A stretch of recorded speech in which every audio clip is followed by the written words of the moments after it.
The arrival of the lone ship, the vast, unending darkness of space, was no stranger to visitors. Across the eons, countless civilizations had emerged from their homeworlds, driven by ambition, fear, or necessity. The Galactic Council had seen them all. Warriors seeking conquest, diplomats spinning elaborate webs of influence, traders eager to carve a place in the interstellar economy. Every species that reached the Council's doorstep followed the same unspoken rules. Strength was measured in fleets. Power was dictated by the number of worlds controlled. Safety came in numbers. And yet, the humans defied it all. The moment their ship entered the Zenter system, it was an anomaly. A single vessel, modest in size, neither a grand ambassadorial cruiser nor a mighty warship. It drifted through the cold abyss as if it had all the time in the universe, making no effort to hide its presence.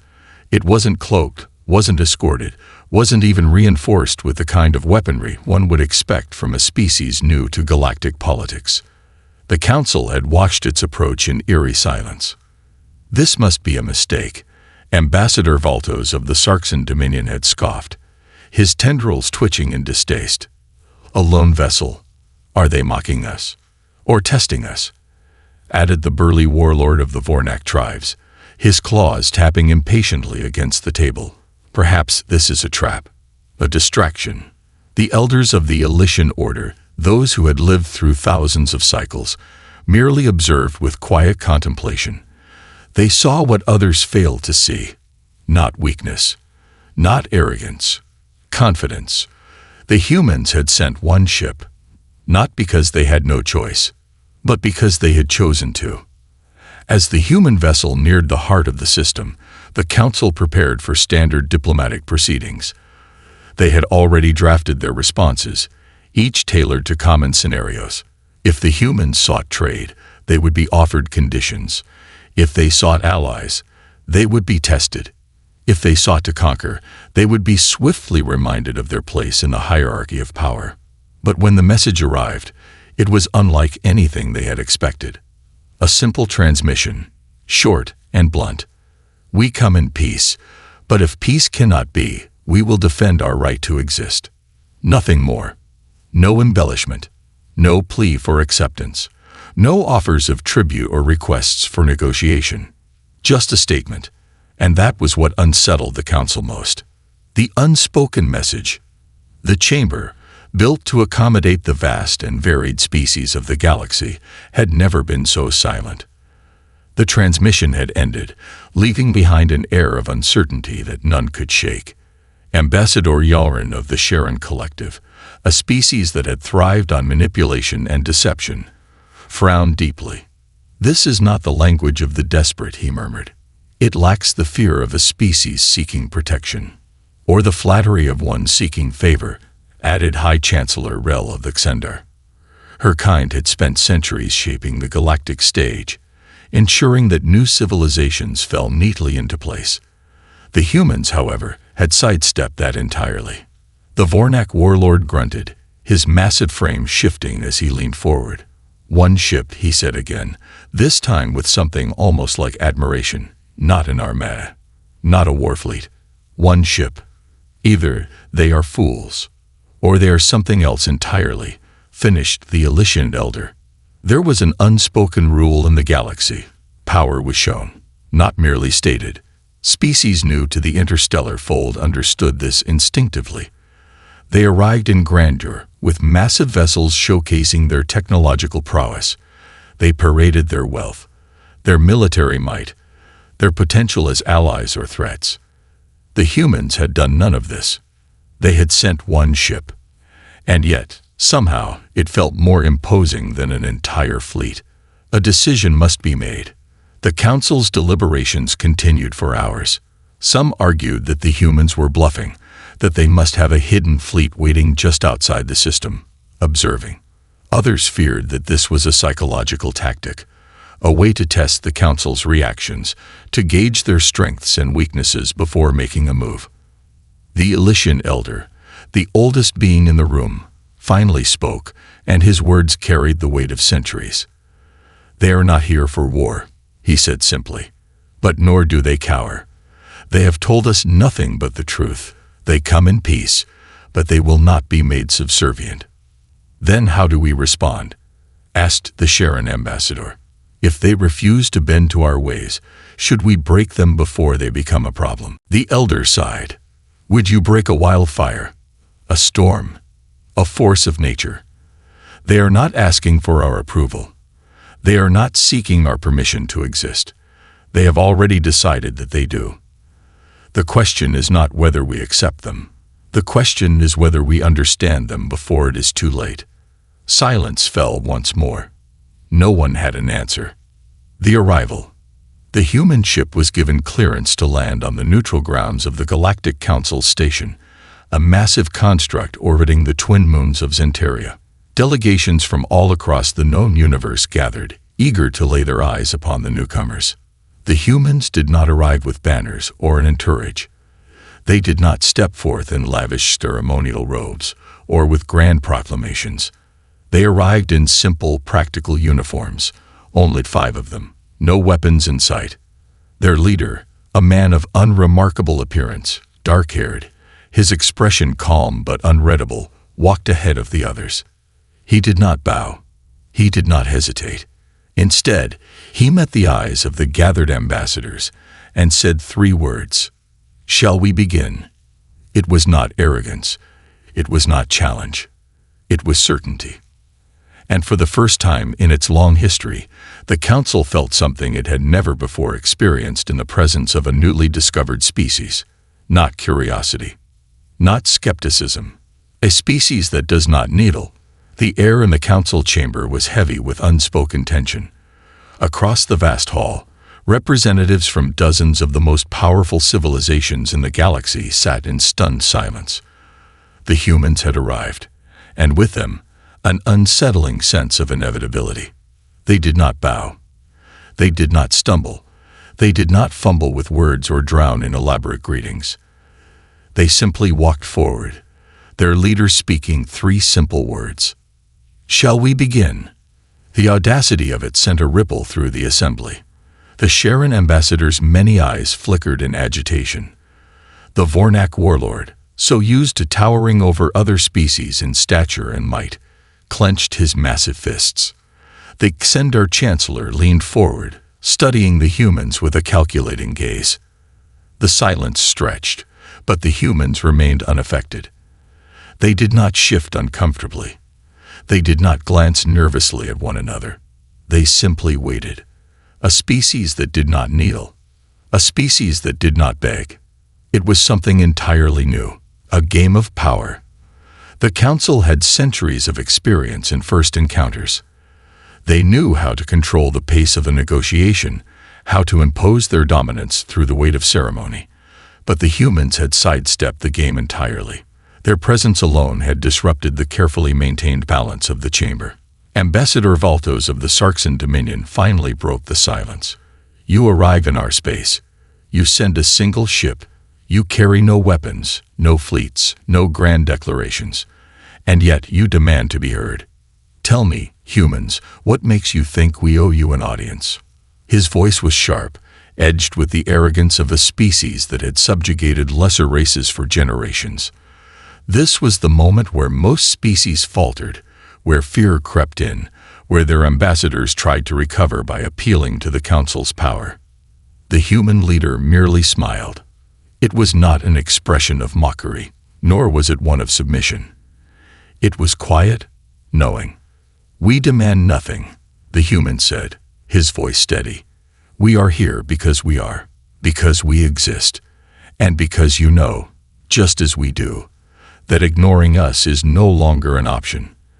The words hit harder than any threat could have. Ignoring them was no longer an option. The chamber stirred. The Elysian elder, silent as always, exhaled a slow breath. He understood before the others did. This was not a plea for recognition. This was a declaration of inevitability. The strength in one ship. Ambassador Yalrin of the Sharon Collective leaned forward, his sharp features twisted in suspicion. You claim to come in peace, he said, his voice softer but laced with cunning. Yet you send only one ship. Is this arrogance or a test? The human leader met his gaze without hesitation. A test, he admitted, for both of us. The response sent another ripple through the chamber. The Vornak warlord let out a deep chuckle, the first sign of amusement from the battle-hardened species. Bold, he muttered. You would test us. The human shrugged. Wouldn't you? The room went still. The words carried an undeniable weight. The Vornak, a species built upon conquest, upon dominance, understood the language of challenge.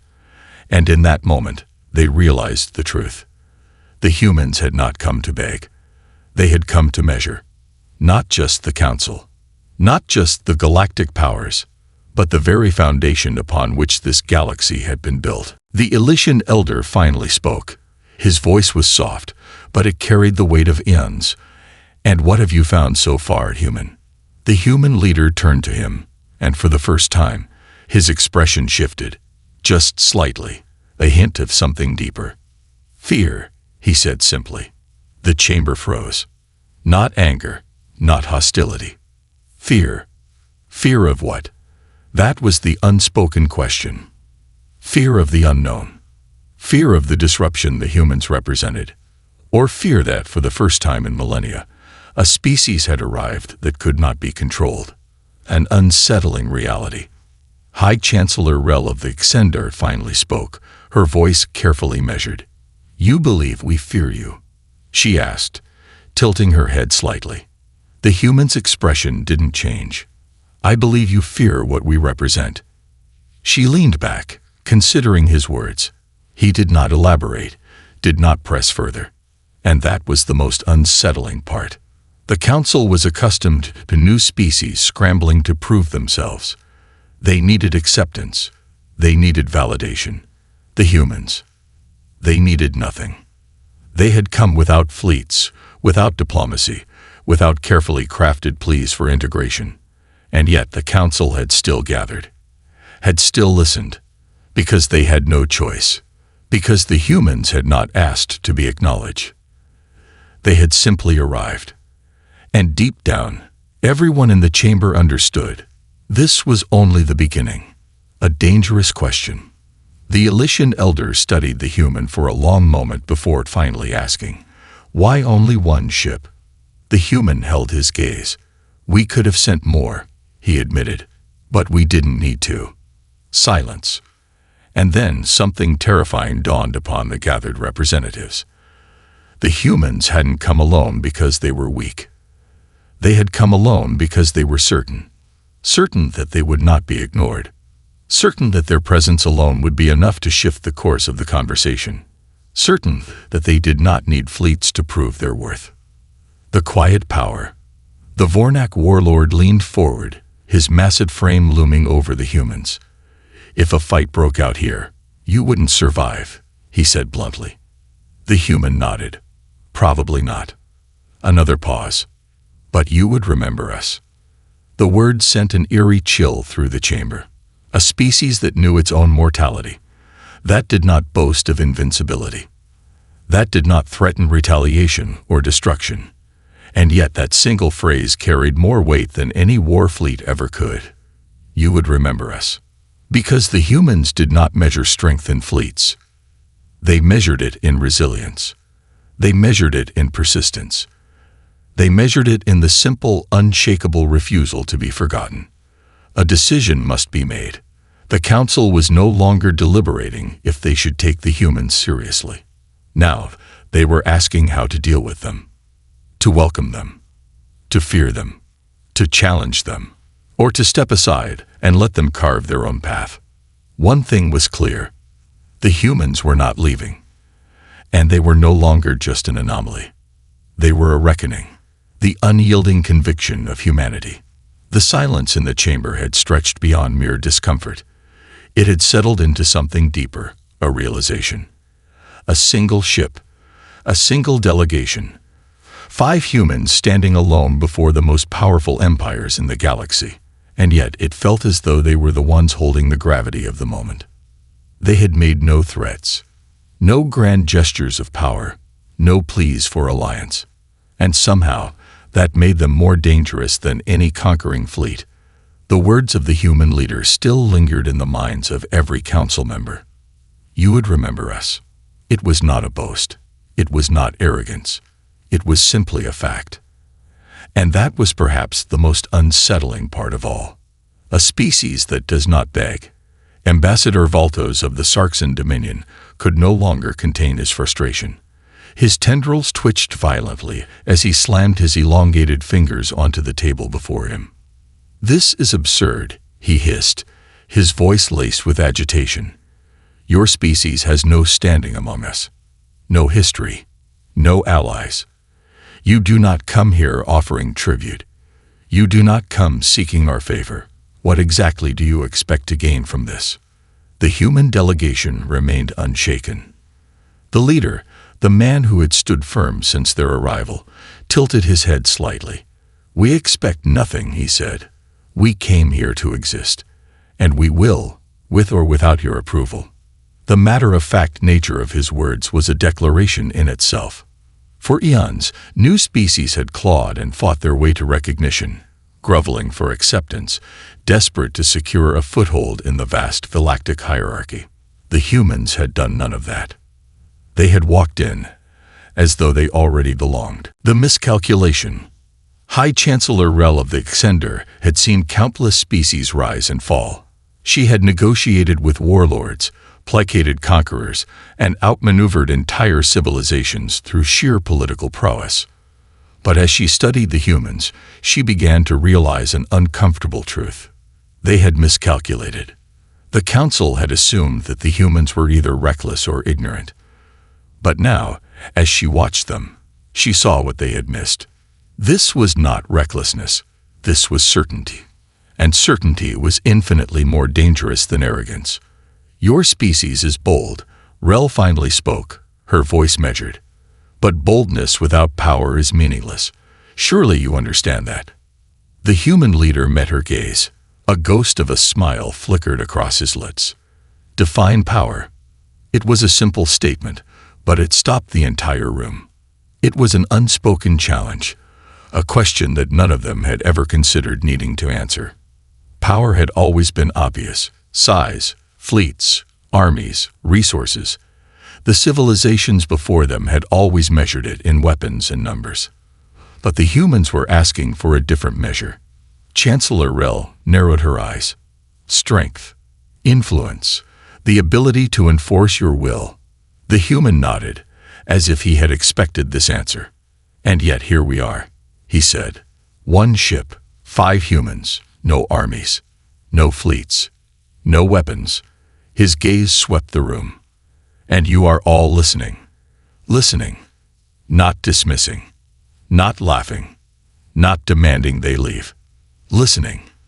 And in that moment, the realization crashed down on the entire chamber. The humans had already won. Without a single shot fired. Without a single demand made. Because power was not about fleets. It was about presence. And the humans had already proven that they were a presence that could not be ignored. The impossible war. Warlord Korak of the Vornak tribes, the most battle-hardened warrior in the room, studied the human delegation carefully. His species had dominated through brute force, crushing entire civilizations into submission. To them, war was the only measure of power. And yet, these humans did not fear them. That was the most disconcerting part of all. "You understand," Korak finally spoke, his deep voice rumbling like thunder, "that if we willed it, we could obliterate your species." It was not a threat. It was a statement of fact. The human did not flinch. "Perhaps," he admitted, "you could rain fire upon our worlds, wipe our cities from existence." His eyes did not waver. "But you will not win." The warlord's massive claws twitched. "Explain." The human inhaled slowly before speaking. "Because we will not stop fighting." The words sent a chill through the chamber. "You assume that war is about who holds the greater firepower," the human continued. "But war is not won by ships or weapons. It is won by the side that refuses to surrender." He took a single step forward, his voice steady. "You can break our bones, burn our cities, and silence our voices, but you will never extinguish us. Another step. You will never win. The Vornak warlord had fought countless battles. He had seen species rise and fall, had crushed empires beneath his fleets. But this was not normal. There was no desperation in the human's voice, no bravado, no arrogance, just certainty. The certainty of a species that had fought for survival since the dawn of their existence. And suddenly, Korak understood why they had sent only one ship, not because they were weak, but because they didn't need more. The Council's fear. The Elysian Elder watched the exchange in silence. He had seen wars, betrayals, the rise and fall of civilizations. But now, for the first time in centuries, he felt something he had not felt before. An uncertainty about the future. The humans were a variable that had never existed in the galaxy before. They were not conquerors. They were not diplomats. They were survivors, and that made them unpredictable, uncontrollable, unstoppable. The other ambassadors were speaking, arguing, debating. What to do, how to handle the humans. Should they integrate them? Should they fear them? Should they strike first? But the Elder knew the truth. It was too late. The humans had already altered the course of the galaxy. They did not need to be recognized. They would be remembered. And that was more powerful than any fleet. The Council's secret vote. Do humans live or die? The tension in the Galactic Council chamber had reached a breaking point. The humans had spoken. Their words, simple yet undeniable, still echoed in the minds of every ambassador present. You can break our bones, burn our cities, and silence our voices, but you will never extinguish us. The Vornak warlord, who had crushed entire civilizations beneath his fleets, had remained silent for the first time in his life. The Sharon diplomat, whose species thrived on deception and manipulation, found himself unable to twist the humans' words against them. The Elysian Elder, the wisest among them, simply watched with unreadable eyes, knowing the tide of history had just shifted. But despite the shock, a decision had to be made. The humans had proven they could not be ignored. That much was clear. The only question that remained was whether they should be welcomed or destroyed. And so, for the first time in millennia, the Council prepared for a secret vote that could determine the fate of an entire species. The shadowy corridors of power. Deep within the heart of the Council station, away from the public eye, a hidden chamber sealed itself shut. Only those with true power were present, the heads of the dominant empires, the architects of war, the silent orchestrators of history. A single question hung in the air like a dagger poised over the humans' throats. Do they live, or do they die? The Vornak warlord was the first to speak. They are dangerous, he growled, his deep voice vibrating through the walls. They do not cower. They do not kneel. If left unchecked, they will challenge the very foundation of the balance we have built. You fear them, came the soft voice of the Elysian Elder. The warlord's eyes narrowed. I do not fear them. I recognize the truth. They refuse to submit. That makes them a threat. The Sharon ambassador's many eyes glistened in the dim